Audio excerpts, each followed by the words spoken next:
Easter is fast approaching, and this year, it's not as joyous as some other years. Yeah, I'm looking at you, COVID-19. Well, anyway, it doesn't mean that we can't continue painting eggs and whatnot, but, there was that one PS1 game called Easter Bunny's Big Day. So, Easter Bunny's Big Day was a Easter-themed video game released in, and it was kind of hard to find this information, April of 2003. So it came out pretty late in the PS1's life cycle. Of course, normally I don't like to talk about video games that have been constantly talked about, at least, for the most part. But Easter Bunny's Big Day seems like it's one of those games that keeps getting talked about at least once a year by a lot of different YouTubers, including one of my favorite YouTubers, LGR, which, if you haven't watched his videos, they're awesome. But there's a reason why that every Easter they keep talking about this video game. From the looks of things, it is probably one of the only Easter video games that's ever been released, at least as far as I know. So basically the goal of the game is, well, it tells you right on the front of the cover, help Easter Bunny save the day. That's the one thing that's always bothered me about that. Help Easter Bunny. Is his name Easter Bunny? Or should it be help the Easter Bunny? I mean, his name couldn't be Easter Bunny. I mean, he's got to have a name other than Easter Bunny. But all jokes aside, this game is just a collection of mini-games. That's pretty much all it is. There's no really sugarcoating it. It's just... there's not really much more I can say about the game. I mean, sometimes you get games like these. This was a budget title, by the way. Sometimes you get games like these, and it's just so hard to review them because there's not enough meat on the bone to really sit down and discuss it in full, at least not in extreme detail. Of course, Mastiff, the one who released this game, has been known to release several other budget titles. Of course, I've done a whole video on budget titles, the whole aspect of them and shovelware and whatnot, and this definitely falls under the shovelware thing. Let me explain. At the time that this game came out in 2003, the PS1 was on its way out. And starting around mid to late 2001, companies found out that they could start pumping out just nonsense games and make money on them. A good example of that would be the Cat in the Hat game that came out in late 2003. It came out extremely late in the cycle for the PS1. But it also dawned on me. I had this revelation as I was laying in bed last night. I finally realized why there was so much shovelware and budget titles and whatnot near the end of the PS1's lifespan. The reason why? Children. You had adults who were going out late 2002, 2003, and they were seeing these PlayStation 1 consoles on discount.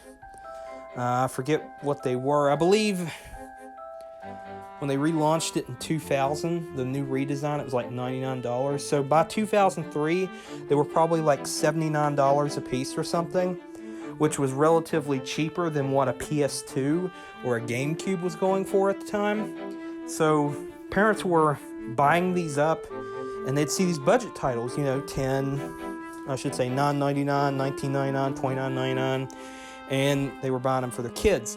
This game has the honor of being one of those games that was on the budget rack, or I should say in the bargain bin. So I'm not going to go into detail about what the mini games are really about, but they're complete nonsense. I want you to actually play this game if you get a chance, but I don't recommend paying a whole lot for it. I mean, yeah, it's slowly becoming an uncommon game that's going to be worth some money someday. I believe right now a loose copy is going, well, I shouldn't say a complete in-box copy, as you see on your screen. It's going for about $8 to $15, while a sealed copy is going anywhere in the neighborhood of $60 or more. It'd make a nice little, shelf piece, or, to complete your collection. But other than that, I don't really recommend playing it. Yeah, for a kid, it's fine. But it's just one of those games that just... You turn it on, it's fun for like 5 minutes, and then you turn it off. As an adult, there's just nothing there. Now, if I was a kid, and I played this, which I never did play this when I was a kid. I didn't play this until I was an adult. So it may have been different when I was a kid, Because I had a PS1 for years. I think by the time this game came out, I had already moved on to, original Xbox and GameCube at that point. But if there's anything I have to say about this game, I do not recommend playing it. I actually don't have this one in my personal collection. Before I reviewed this, I actually borrowed a copy from my friend. But I had played it years before. See, if you didn't know, I own and operate a gaming store, so I have the opportunity to have these games at my fingertips to try and play. This was one I tried probably about five or 6 years ago, and that was the first time I played it. And it's just, it's definitely shovelware. Let's put it this way: I would rather crack 2 pink eggs in my ears, followed by a green egg, followed by a blue egg, followed by an egg with sparkles on it. Well, you get the picture. It's a bad game. Now, I will say kids will possibly enjoy it, but it depends on, what they enjoy. Some kids, like to try little games like these. Sometimes they're good, sometimes they're not. And this is one, it may interest kids, but it would have to be something that they're really into. Mainly because there's very little content to it, and you could literally beat the game in less than 10 minutes. If I think you get the point. And like I said, these are shovelware games. They usually don't take that long to beat. For example, like I said earlier, the Cat in the Hat game that came out in 2003, late 2003, I believe. It came out around the time that the Cat in the Hat live-action movie came out that had Mike Myers in it, the one that caused all live-action Dr. Seuss films to cease to exist because of how raunchy it was. Anyway, the PS1 game has no relation to the movie. It is based strictly on the original Dr. Seuss book. And the game itself, which came out on PS2 and Xbox, I believe I played the PS2 version, not the Xbox. Those two were based on the movie. Now, I think it came out for Windows and Game Boy Advance also. But the game, the Cat in the Hat game that came out on PS1, it was more or less you walk around and you find hidden objects. It's a hidden objects game, pretty much. It was. And it had no relation to the movie. It was just pure shovelware.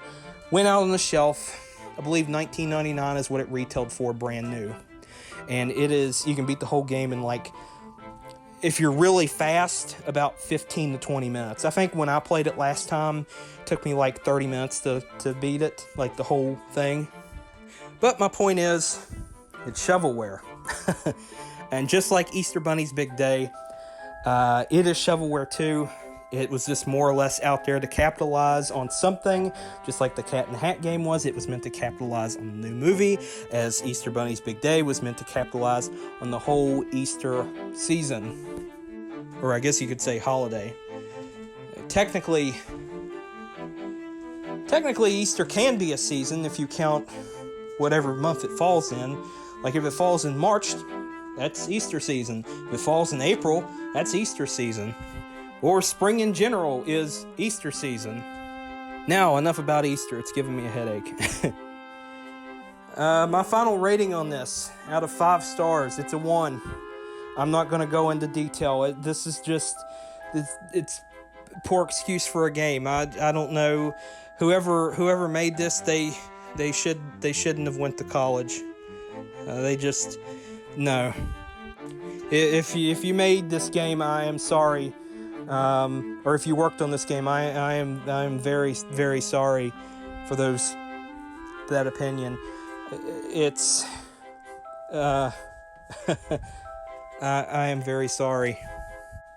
So, I hope you enjoyed today's episode. You have a happy Easter if you celebrate Easter. If not, you have a great day. And don't forget to subscribe and hit the bell if you want notifications of when we release more awesome videos. And until next time, I will see ya.